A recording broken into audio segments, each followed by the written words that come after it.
I'd like to welcome everyone to today's webinar, the second in New York No-Go's masterclass series on retail media. Achieving Perfect Zen, Balancing Retailer Profits Alongside Brand ROI and User Experience. My name is Andreas. I'm founder and CEO of Crealytics. I'm in retail for almost 15 years. And my company, on the one hand, helps retailers acquire traffic through performance advertising across all major channels. And on the other hand, we offer a retail media monetization solution ranging from sponsored products and on-site display to vendor-funded off-site ads. And I'm here today to moderate the discussion. Before we get started, I wanted to give you some context on the topic today. So basically, we have in retail media several parties involved. And on the one hand, we have the retailers, and they become publishers now, media companies. And of course, they want to extract as much money as possible from the advertisers. But then we have the other side, the advertisers, and they want to get the biggest bang on their buck when advertising on retail platforms. And their interests are not necessarily always aligned with the retailer side of things. And most importantly, we have the user. And the user doesn't care about all that stuff. They just want to find the right products and get a quick path to what they are looking for, purchase it at the right price. And the question is, how do we balance these different perspectives and how do we find an overlap of these different interests? Today, we have three panelists who all deal with that sort of problem. And let's welcome Jonathan Craner, Director of Cooperative Advertising and Media Partnerships from Overstock. I know Jonathan already pretty well. He was part of several panels at the past New York No-Go conferences. And he's been very successful at one of the US largest online retailers with his monetization program. And he's going to share how Overstock managed to make this program really efficient and scale it and bring Overstock to the top. Our second panelist is Dan Stack. He's Vice President of National Accounts and Strategic Partnerships from Ashley Furniture Industries. And he's already over a decade in the industry and has built very strong relationships with his retail partners. So Dan is especially interesting here because Ashley Furniture, on the one hand, operates a retail side where they feature many different third-party brands as well, but he also sells through retailers. So he kind of has the two perspectives, and it's nice to have on this conversation where it's all about balancing the different interests. And last but not least, we have Stephen Carroll, Associate Director of Retail Media and Advertising from Sam's Club. And Stephen is a self-confessed retail media geek, and he channels his passion at Sam's Club, the premium membership-only retailer chain. He has over 10 years experience and has launched new retail media divisions for his company, driven CPC growth and expanded the company sales totaling to now over 1 billion. Before we get started and right into the content, some housekeeping items. So just in case if you're now recording this via your mobile phone, you don't have to because we make the recording available in the next couple of days. And we invite you to post your questions. We split out 15 minutes at the end of the session and we'll pick a few of your questions and direct them to the respective panelists. And last but not least, this is a series, and next week at the same time, we have the different perspective from the brand side. It's called Push and Pull, Creating a Full Funnel Retail Media Brand Strategy. With this, I'd like to kick off and start with some questions for our panelists. And so the first one I'd like to direct to Steve. And I'm curious what your journey has been so far. So you're working for quite a while at Sam's Club and have developed the whole monetization program. So you basically started in the very early days, and I'm sure the program has changed over time, has evolved. And maybe you can give us a sense for what this journey looked like and what you experienced over time. Sure. So I joined Walmart about 6 years ago, 6.5 years ago, in the media and digital marketing department. I worked really closely with what's now called the Walmart Media Group and also with our merchants. after that experience, I went over to Voodoo, which was Walmart's video business, and I launched the retail media business there from scratch. That was a journey. And 2 years ago, I joined Sam's Club, and we've really scaled this business up in the last 2.5 years. And here I'm also focused on retail media. Can you give me or give the audience a sense for what your program currently looks like? Let's take the brand's perspective. So if you want to advertise through Sam's Club, what opportunities do you have? What channels can you leverage? What ad formats? Yeah, absolutely. We've got your traditional display advertising, and it's funny to say now, but it was a very junior program just about 2.5 years ago, and there was limited space on the site for these display ads. And so we really built that program out a lot. We've built out a lot of targeting capabilities. This last year, we launched our display program in our app, and that's been a really big growth opportunity for us. We've got ads available in our emails, which we send a lot of emails, if you remember. And we have some ads in our stores as well, at our gas stations. We've got a number of programs that are offline that we're doing with mail. So it's truly an omni-channel program with us. And coupled with that, the company's invested in some really awesome user experiences that go through our app, specifically through something called Scan and Go. So if you go into our stores, there's 600 clubs all across the US. You can actually go grab your product, scan it with your phone, buy it right then and there. On your way out the door, the greeter scans a barcode and you're done. And so having ads in that app experience has been just a huge boom for us. Couple that with all of our member data, and this is a very powerful program to target the right people at the right time and provide them with the right offers. Is this being sold with a single point of contact for your brands, or do you have several divisions and several people trying to sell different things? I'm asking this question because I see such a cluttered environment sometimes with like 10 different stakeholders all trying to get media budget from the brands. How are you guys doing this? Yeah, that's a good question. So we've really streamlined that in the past. You could possibly go through a couple different means of getting placements in our stores and online. We've streamlined that to a single point of contact for each brand. And you can reach out to our team, and we'll funnel you to that person. They'll be able to get a campaign set up, reporting, everything all in one place. Makes it much easier for brands to actually spend money and also get a better sense for the return actually is. It's been a huge key for us. So if we look at the market today, the retail media flagship product, if I can say this, is probably sponsored products. You haven't mentioned this. Is there any reason why you don't run sponsored products on your side? Yeah, we do have a minor sponsored product solution on some of our pages. We did test a sponsored product solution last year on our homepage, and it didn't work out super well. So we've had to go back to the drawing board on it, and it's still something that's in the works for us. Okay. Jonathan, I'm curious how your experience compares to what Steve just explained. Maybe you can also walk us through your journey at Overstock and how you developed the program.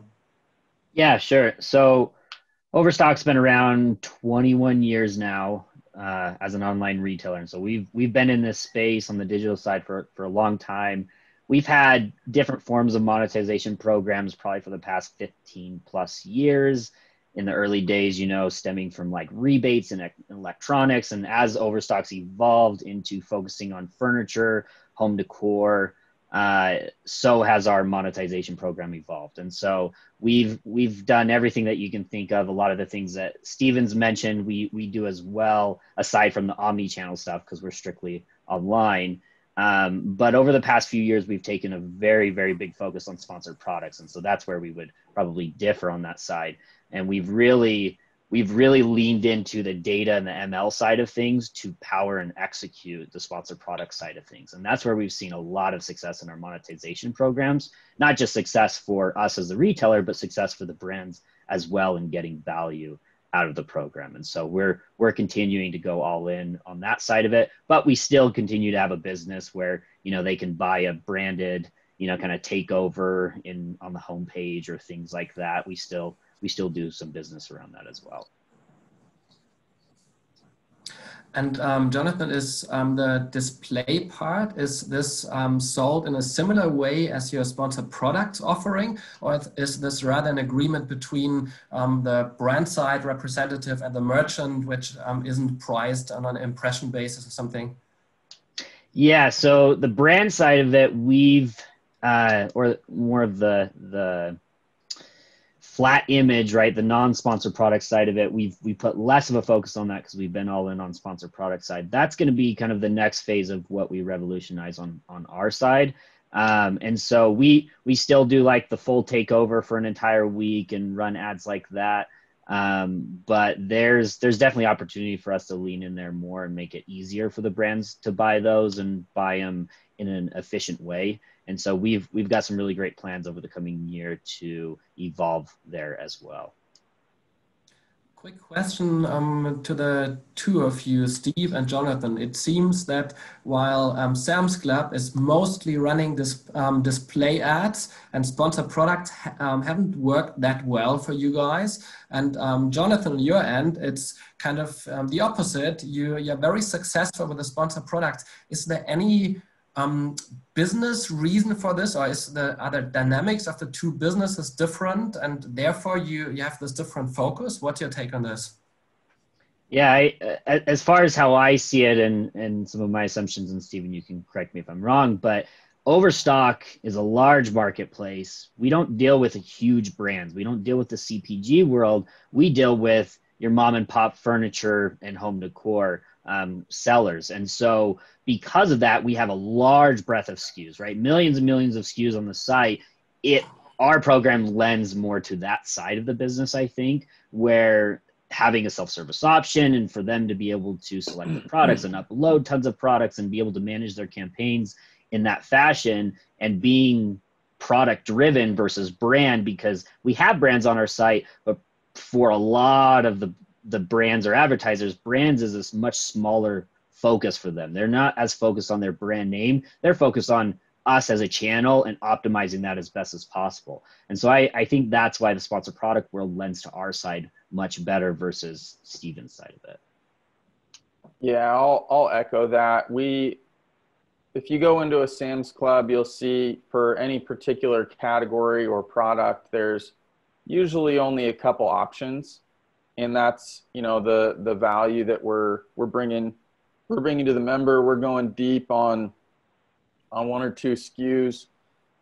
With that said, though, there are options, and there's variations, there's pack sizes. Online, there are more options. If you go search on our site for mattress, there's, gosh, I don't know, thousands of options of mattresses available. So I think it does depend on the keyword a little bit. It does depend on what the member is looking for. It's not that we don't believe in sponsored products at all. It's been an evolution for us, and we really focused on the core business of banner display inventory first and the data that powers those. And we've used that data to power our entire business. Our email program, our offsite campaign programs, what ads we show on the homepage, our PDP pages, everything, it's all powered by that data. And so the next step and that next evolution for us is definitely sponsored products. Dan, let's get to you. It's interesting that you're having the two hats on, right? So on the one hand, you could potentially run a retail media program on your site. On the other hand, you sell through other retailers, and you've been in the space for quite a while, and it's been changing very fast. How have you observed this change in the industry from the two different perspectives you have? Totally. Yeah, I'll kind of let me answer that, but I just want to give a quick overview too, just for more clarification, because you did a great job kind of pointing that out, the dichotomy within our unique organization. So, I work for AFI and honored here to be representing them. We're the world's largest furniture manufacturer, right? So we sell to over 6,000 dealers in the U.S. I think we're in over 120 countries at this point, 21,000 storefronts here. Overstock's one of our great partners online, and we've worked with Sam's in depth in the past. And then we also have North America's largest retailer, which is actually HomeStore, which is our direct consumer channel. And so there's always a kind of unique balance between the two institutions within our organization. I think the big thing and the delta I would say over the last couple of years has shifted as far as my mindset as a buyer and as a partner is going to be the delineation between a hyper focus on like a transactional media strategy versus a full funnel. And just like Steve and Jonathan were kind of walking through on where they're shifting their focus, it's giving the option to target the consumer at all parts of the funnel versus just really worry about driving transactions purely. So we've had a holistic shift internally to really look at how do we influence choice and where they're at in the decision process, and utilizing our partnerships on the different media platforms to drive that. And then also the help, instead of just an evergreen solution in the past, to drive the promotional nature of our marketing strategies. So the last thing I would kind of tie a loop on is that there's a big shift over the last 3 years I've seen in manual processes on the different platforms versus automation. There's a lot, as Steve was kind of talking about in the mattress categories alone, there's a lot of race cars on the track right now. And so automation to kind of track everything and the progress they're doing has just been absolutely essential, and especially when you look at kind of the optimization process. So. Dan, let me ask you an organizational question. I assume you have a marketing or performance advertising department, people who buy traffic directed back to your site, and then you have these retail media programs. The structure of this sort of company is usually that you have salespeople selling to these retailers, and they're not as experienced in performance advertising as your marketing folks would be. They own the retailer relationship. How do you manage these programs? Do you let the experts of performance advertising run these retail media campaigns, or is it a relationship thing where some seller is handling these programs? The role of a typical salesperson in the past is not very relevant in the current specifically with e-commerce and mass merchants, which are two hyper-focused in the national accounts division. It's transitioned to someone that, the primary role is to be an incredible project manager. So when I would say it's a lower scope of lift when it comes to the media buying process, and it's fairly manual. We'll handle that internally with one of our account managers, which is the same as a salesperson in essence on our team. If it's a very complicated, automated, heavy API-based system for communication for bids and bid windows and all that kind of stuff, like we're going to lean on a third-party partner through an agency most likely, and have a subject matter expert. Specifically, when you look at the size of our catalog, it's not sustainable. I'd have to have a 50-person staff just on media buying if I was really going to have granular performance. And it's really one of those things that you have an agency just looking at this 24/7. They're constantly looking at third-party options and software opportunities to implement. Like, it just makes sense to work with an agency for us, and most times to do that currently. Same organizational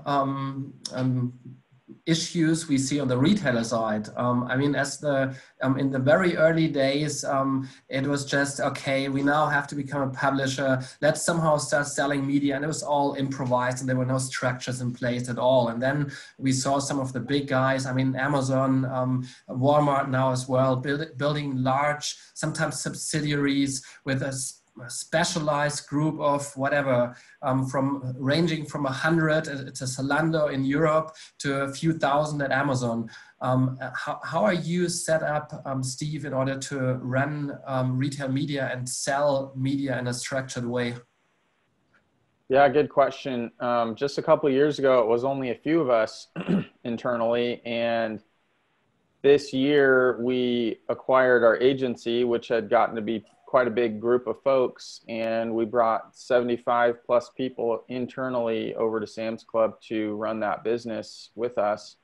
And so, and the team's grown even since then. So it's absolutely a lot of effort on the entire process, from education internally to sales to execution. Building new ad products is a big part of my focus right now. Aligning across the organization, making the creative, following up with approvals. I mean, we've got multiple functions on our team to manage that process. And now we've grown so much. We're doing hundreds of campaigns every single month and thousands of campaigns every single year. And we couldn't do it if we didn't have the right people and the right team. It'd be impossible. Do you have a dedicated sales team, or is this? Yes. Yes. Yes. Yeah, we do. We have dedicated sales roles. It's shifting a little bit because we have so much alignment internally with our merchants. Mm-hmm. And it's in the past, it's been called a seller and sales role, and it still kind of is, but it's really turning into more of a partner and a marketing manager in a way. So there's like a dual role there as the opportunity shifts. So it's kind of a shared responsibility between a media salesperson and the merchant. They are aligned. They share information probably from sales. They provide pitch decks and enable the merchant to sell media to the brands. Absolutely. Yeah, we've got a really unique situation where all the way to our CEO now, we've got alignment on growing our ad business. So our merchants are on board, and it's the tides of this business have changed dramatically because of that. Yeah. Jonathan, the same question to you. You have a sizable program, especially the sponsored product. How are you set up? What does your team look like, and how is it embedded into Overstock?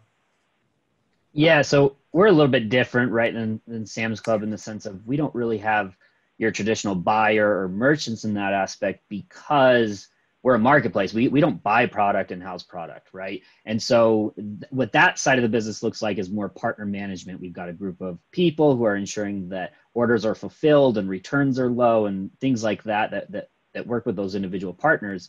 And so what our team looks like is we do have a dedicated sales team. We call them advertising advisors, because that's a lot of what they do is on the advising side. But we've had that's been a big part of our foundation for the past 15 years. And so we've built really strong relationships with our individual partners through that sales team. And we've been able to scale with technology, and obviously self-service is a really big part of it. But a big focus for us is ensuring that we always have a human available to jump on a phone call, no matter the partner at all. And I think our partners really appreciate that, especially our bigger ones who we've got partners where I've had a relationship with them since the day I started for the past 9 years, the same contact. And that is something that we highly, highly value. And so we continue to structure our organization to ensure that we can still give that level of attention to those individual partners and at the same time be able to scale with the business as well. Let's shift gears a little bit.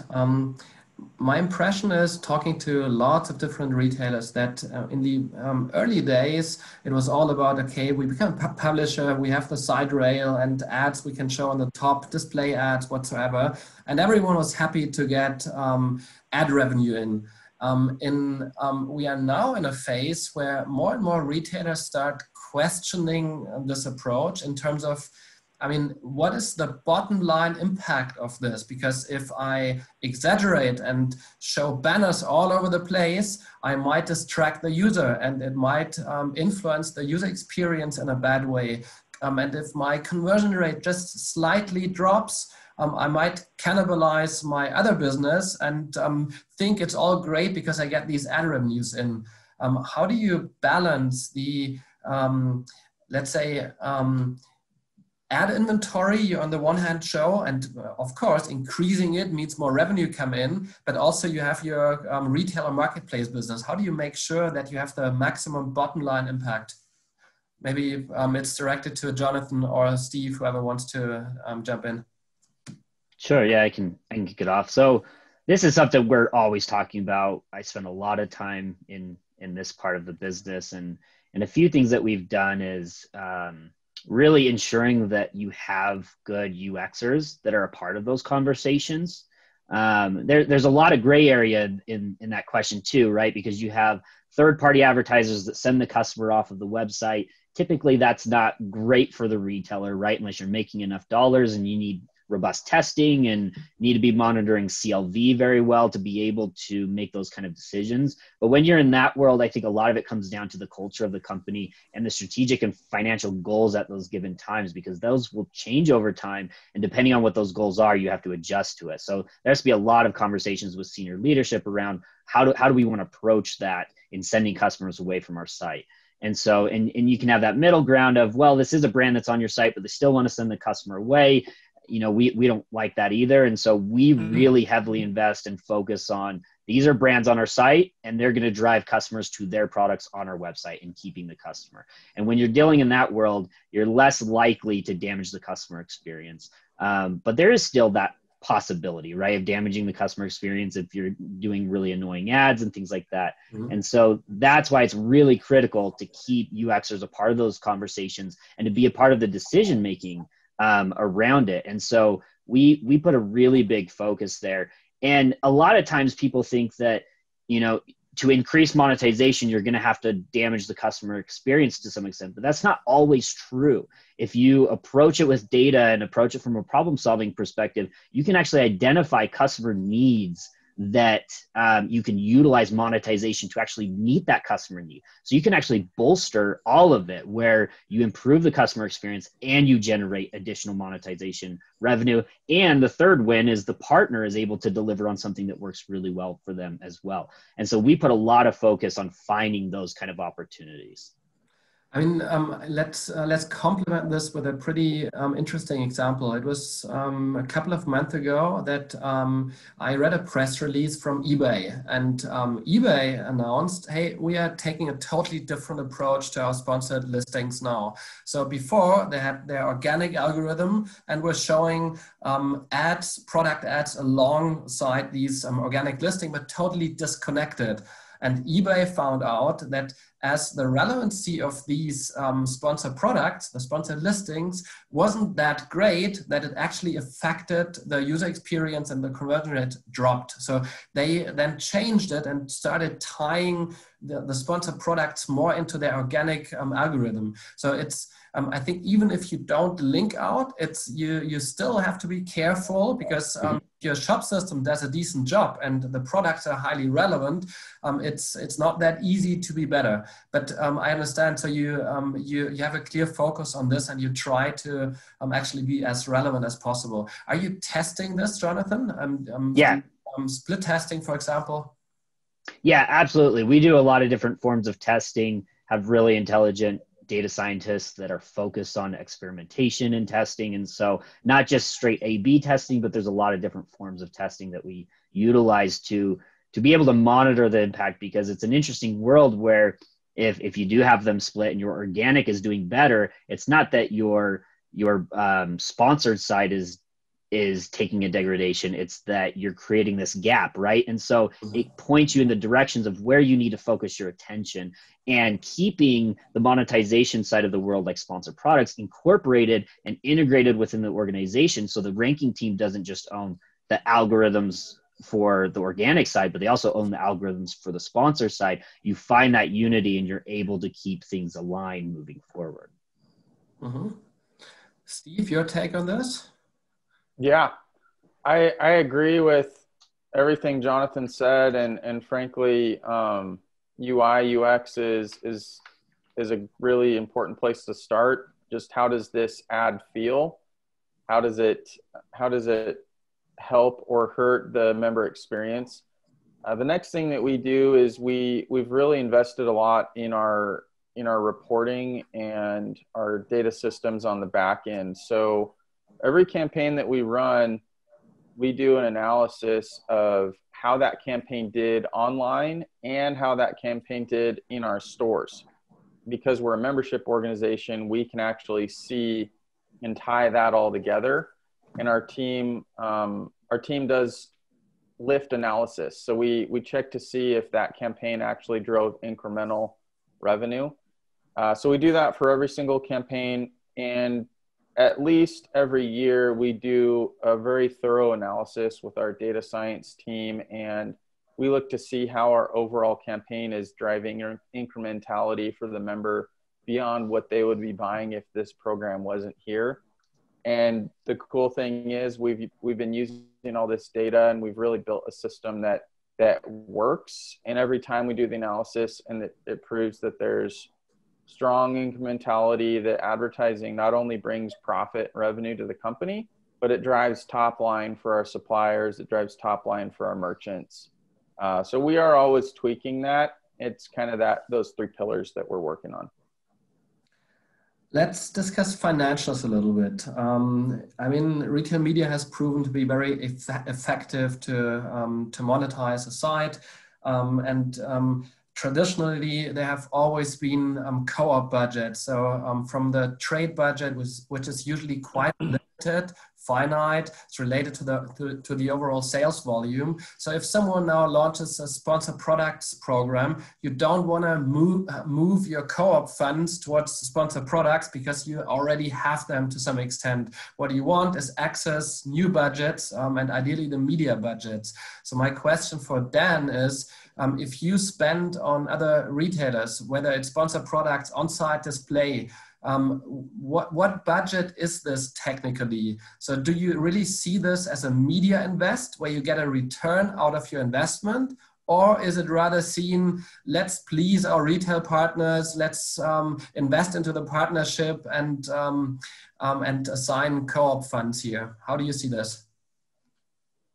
You know, I think the first thing, and I'd kind of dovetail back with two questions ago, talking about kind of the clienteling and how people are working with partnerships, is this has to be part of a macro plan, specifically a joint business plan, and what bucket you're going to put your specific initiatives in. You know, so brand should be a part of it, promotion should be a part of it, Q4 specifically should have a segmented strategy to support that. And use that as an accountability to how you're going to grow your partnership, right, on both sides of the aisle, if that makes sense. Jonathan, how do you make sure that you access media budgets and not the very limited trade budgets? Yeah, and I mean, our partners, there's a large mix of them, right? We'll have some partners that invest very little. We have some that have a fixed percentage. And so if you're moving something, you know you're moving dollars. And then we have other partners where if we continue to provide more and more value, they do dip into those other pockets, right? And finding that value is what's really critical. And I love what Dan said too, because it really points to how things have evolved over time, right?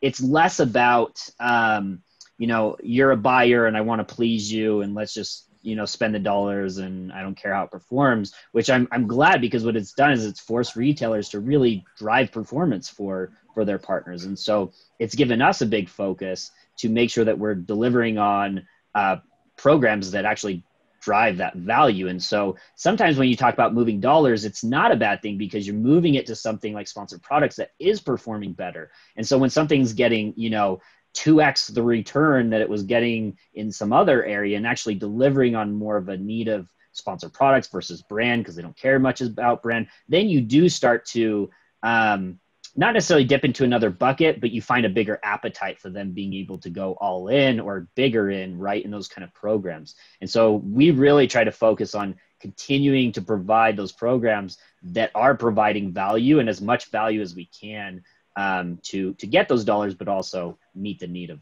the partner there too. Yeah, I mean, dovetailing on what Jonathan said, it's almost like co-op dollars are kind of like a curse word, right? Like, so with less of them saying we're going to have like a mandated, like we're spending 4% with you per year, like nobody loves that when they're putting together a program and on a partnership. But you hit it on the nail, like as a buyer and spending a ton of money, like it's all about the utility of my money and like how it's being used, right? When it comes to those marketing funds.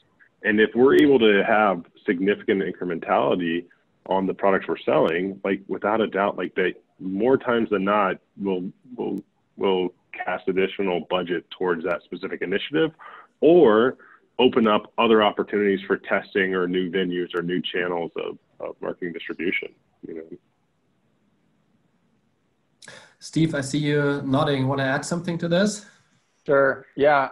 I think it's been an evolution for us too, where, you know, in years past, Walmart had a humongous co-op program where there were dollars committed and they were supposed to be used in this big marketing program, but it wasn't as obvious to the retailer that it was driving incrementality.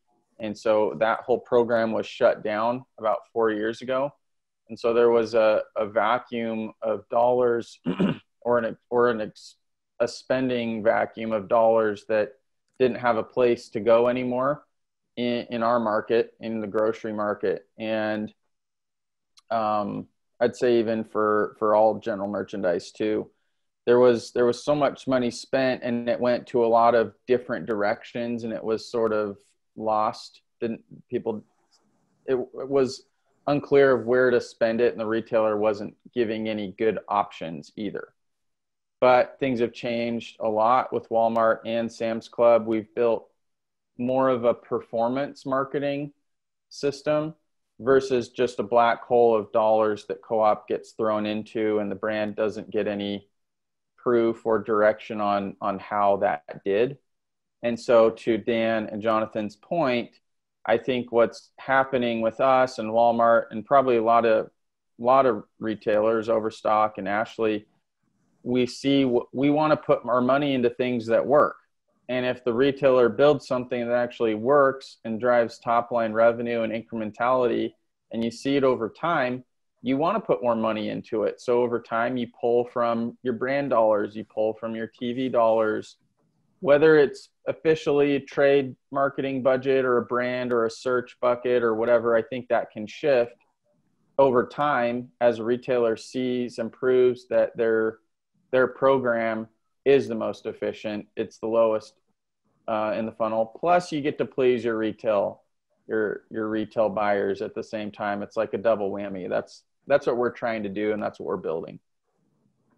As we're discussing the different interests between retailer and the brand side, I'd like to tackle a long-term topic where the market is heading in the future. And let's start from the past. How I observe things is that it all started with a sort of network approach. There was Hook Logic, they had a display business, and at some point they started running the sponsored products, but in a network approach, means a brand invests into the network and then it's spread across a multitude of different retailers. Big advantage, it made it simple for brands to invest. Downside on the retailer side, you don't get access to your vendors' budgets directly, but you feel the budget somehow leaks and your competitors get the same slice of this. And since then, we saw a strong shift towards private markets, and the network approach doesn't seem very compelling anymore. Everyone wants to leverage the direct relationships. So while I fully get this from a retailer perspective, from a brand perspective, and I'm looking in your direction, Dan, this is really hard, if not impossible to manage. So my question is, where is this heading long term? I mean, there's a difference, yeah? Sam's Club has a lot of scale. And if you take a look at Walmart and Amazon, these are the huge guys. So they they have their walled garden, they can play that game. But the mid-sized or even smaller retailers, they're also trying to build their private market programs. And if you then see what this implies on the brand side is that it's a whole mess. You have to deal with 50, 60 different retailers and their individual programs. And then you deal with 5 different people, the one for display and the other one for sponsored products and then one for offsite ads. So it's really hard to spend money, even if you think it might eventually make sense. And then we saw Google in the past years, and what Google actually tried, they said, hey, let's shift the power away from the retailers and back to the brands. And what Google intended to do, at least that's my interpretation, they came from the merchant center. So every brand runs their advertising from the merchant center, and from there they could target different retailers with search ads, and they tried sponsored products. So the idea was, let's have the central point from the merchant center where a brand can spend in a network of different retailers, all different ad formats. And from the brand perspective, this would allow them, in my opinion, to actually efficiently spend their money at scale, but it's not welcome from the retailer side. So this stagnated a little bit. And I'm curious what you think is going to happen in the next 5 to 10 years. What approach will be dominating? And whoever wants to chime in here. I can talk a little bit on kind of the network versus the specific boutique buying experience with each client. I mean, that was kind of, I felt like that was the first question there is, the answer to that and where it goes specifically on the buying side is you have to continue this march towards standardization, so that there's a standardization specifically with automation so you can approach the same buying principles across multiple different platforms. I think that's where it's going. People want it to be very accessible and easy for buyers to be able to utilize their channel for sales. As far as Google and Google Express, I mean, it was a no-brainer to take out a process and have a transactional nature on a search page. Unfortunately, I think the hard part is like they weren't product experts there, and the consumer's still used to going to these channels and that experience there that's curated specifically for them versus something that far down in the funnel, if that makes sense.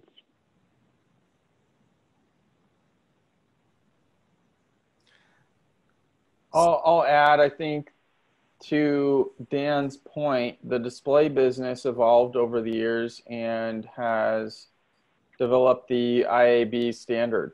And that was so that everybody could scale and everybody could win. There's particular sizes. And then the entire ad tech industry built around that, basically. And it was able to scale. I think for the boutique retailer, for the Shopify store owner, for even for a retailer that's pretty big that doesn't have necessarily all the resources and the interest in building a big, huge team, I think they have to comply with that or hire a lot of people. I don't know. I think there are some players working on that. So we'll see what happens. I mean, the overarching question I have is, while I do understand the interest from the retailer side to build this private market program and get access to the budgets directly, I'm wondering whether this actively harms the network of retailers, because if it's not manageable, and we see this, that in most cases you get budget from a few large brands, but the smaller guys, it's just impossible to handle them. Or coming from the other side, they struggle handling this because they sell through 50 different retailers, and then you just better do nothing instead of having people trying to understand the attribution to whatever, run self-serve tech, have conversations, negotiation with ad sellers and so on. So this is where I question the feasibility going forward.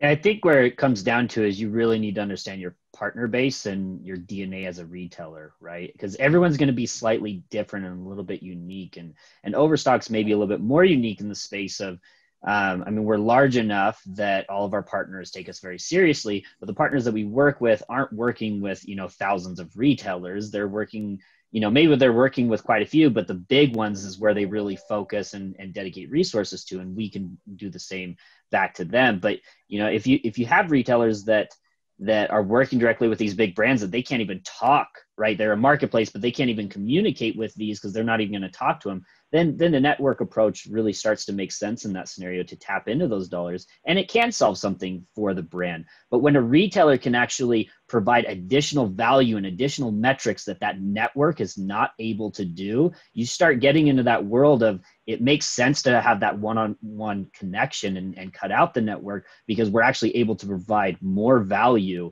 by having that one-to-one connection. And that's how it's really played out for us, I think. Spot on. Agreed. Yeah, makes sense. Totally. Jonathan, I heard from you in the briefing that you also consider self-serve on your seller side. Can you explain a little bit why this is an approach you feel is going to be more relevant in the future? Why have you implemented it? How big is the appetite from the seller side? Yeah, so when it comes to self-serve, I mean, it's really critical when you're talking about scaling, right? We have thousands of partners on our website. We can't have a conversation with every single one of them. So we need something where they can come in, and maybe they don't even want to talk to us, right? They just want to come in. We've built a really simple program, platform UI that they can put money into and spend the dollars, but we take a very hybrid approach. Those top tier partners, we still keep that one-on-one relationship with them. Some of them tell us, hey, I'm going to sign an IO and I want you to manage it all. So we built the program so it can execute on that. Others don't even want to talk to us. They want to do it themselves, and we monitor their performance. We reach out to them to advise them on how to tweak things and how to improve it. And so we try to still keep that relationship side of it. But when you're talking about, infinitely scalable, you still have to have some sort of self-service component to it. And so we've put a lot of focus there, and it's been really successful for the retailers or the partners to be able to work with us and give us dollars very quickly, very efficiently, and performance is good without having to get on a phone call or have a conversation, if that's how they want to approach it.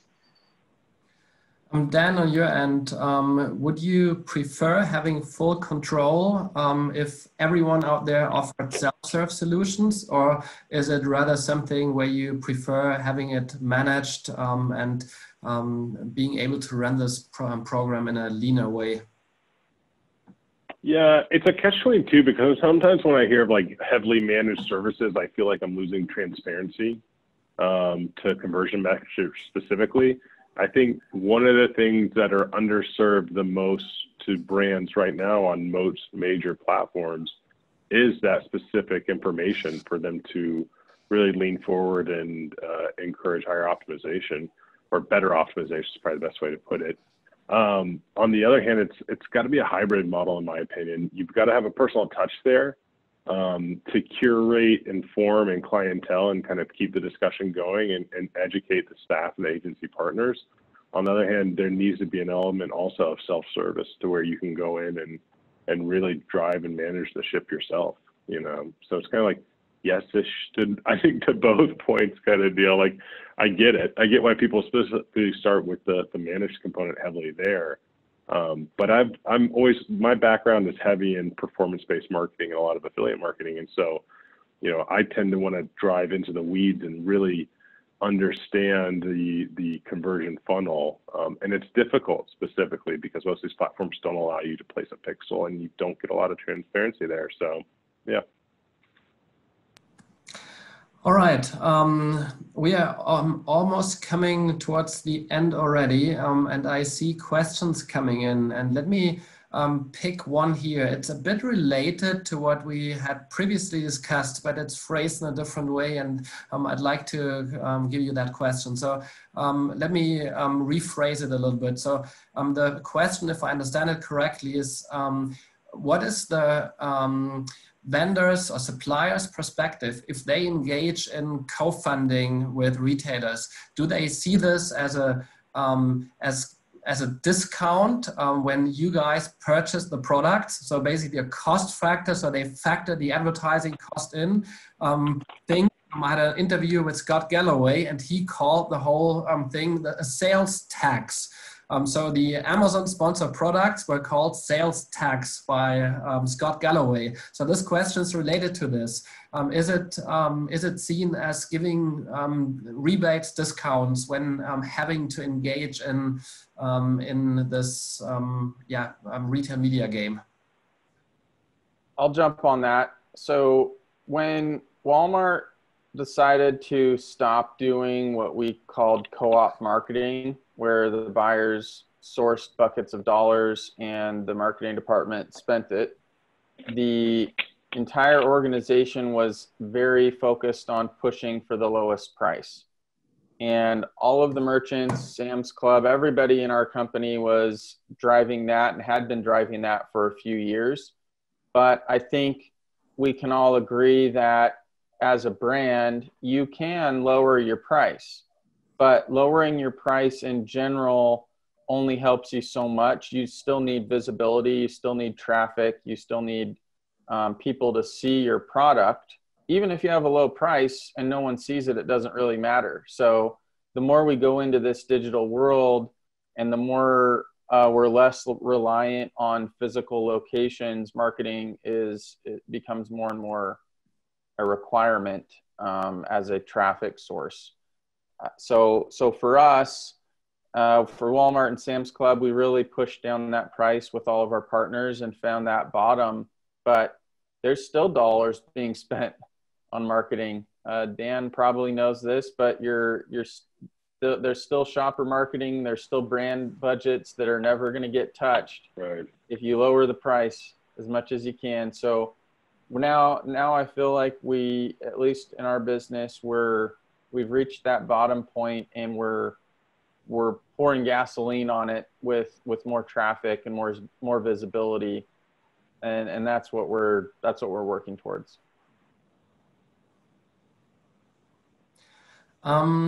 There's another question for you, Steve, specifically. And the question is, it's an operational tactical question, actually. How do the teams manage the relationship with suppliers for buying and advertising? For example, do buyers go into the meeting with suppliers together with your advertising sales team? Do they work together? How do they divide and conquer, basically? Yeah, great. Fun question. So in the past, our advertising department was basically arm's length from the merchants, and we would provide quarterly joint business planning updates and provide financials to the merchants. But in the last year and a half, 2 years, somewhere along that way, we've more fully integrated with them. We're actively doing yearly planning, but we have so many programs jointly with the merchants now and so much reporting jointly with the merchants. Some merchants, the mattress buyer, the furniture buyer, as relevant to Dan and Jonathan over here, are extremely close with us. We have multiple meetings every week with them, with people on our team that are deeply integrated and tight with those merchants and suppliers. And it's really truly the key to our success, because you're negotiating jointly for campaigns, you're aligning on objectives together. The merchant gets what they want, the brand gets what they want, and we're making money on top line and we're making that ad revenue at the same time. Some merchants and some departments are still coming along on that, but by and large, that's been a huge focus for us, and I'm blessed that our company and team has aligned in that way. Let me take a last question and broaden it a little bit. So the question is, does anyone monetize deliveries, like, for example, sampling? And my extension to the question is, what are new and creative ways to sell more advertising? Something which generates value on the brand side, but isn't a common strategy we've seen across the board. Let's start. I don't mean to be the only one talking here, but this year with the definitely cut me off, Dan. I feel I've been talking too much here. We launched we launched something called a sampling pickup program this year. And when you order something through our app and you go sit in the parking spot and the bag comes out to you with your items, we throw in a sample bag for you in there. And suppliers pay to have specific products in there.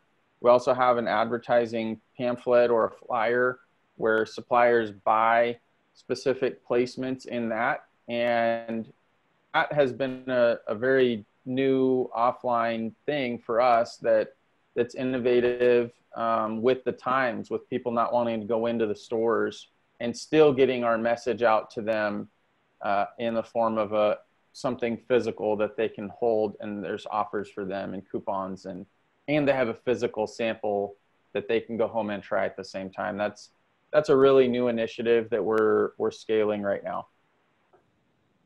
I think one of the things that I would point out here that I love, that's a new initiative that a partner brought to us, is giving direct feedback based on the competitive landscape. So our competitors within a specific category. Thoreau said it best, like comparison is the thief of joy. And finding out that someone's performance is this much better, converting this much higher, they're spending this much money with this much more return, absolutely fuels that internal fire to shift things internally. And so I think for platforms to look at that as an opportunity with the necessary discretion, of course, and anonymity that you need is essential for the future, so that people can start indexing what spending patterns are like, you know, and where they need to be first in class, you know, or best in class.